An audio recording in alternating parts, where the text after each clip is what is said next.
Première lecture, Actes des Apôtres, chapitre 15. En ces jours-là, des gens, venus de Judée à Antioche,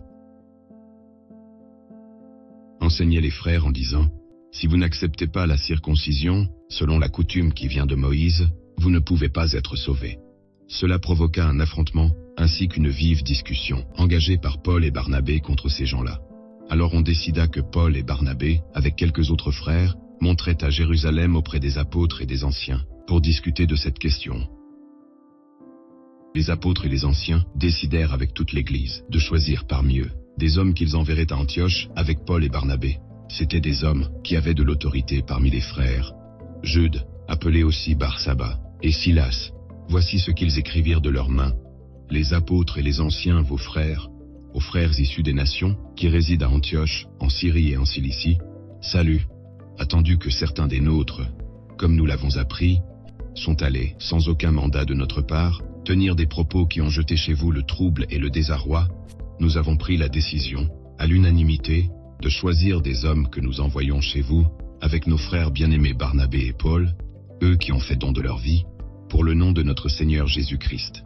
Nous vous envoyons donc Jude et Silas, qui vous confirmeront de vive voix ce qui suit. L'Esprit Saint et nous-mêmes avons décidé de ne pas faire peser sur vous d'autres obligations que celles-ci qui s'imposent. Vous abstenir des viandes offertes en sacrifice aux idoles, du sang, des viandes non saignées et des unions illégitimes. Vous agirez bien, si vous vous gardez de tout cela. Bon courage.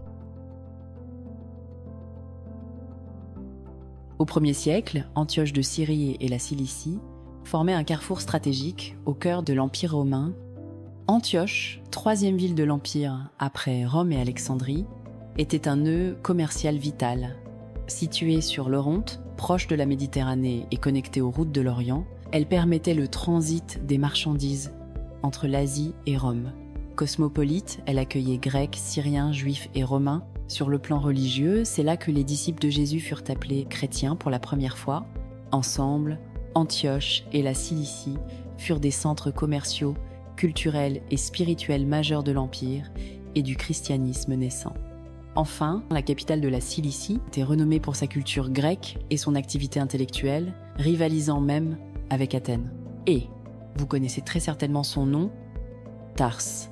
C'est en effet dans cette ville qu'un personnage infatigable naquit et y évangélisa après sa conversion, Paul de Tarse. Si vous avez aimé, partagez cette vidéo et abonnez-vous à Holy Click. Merci.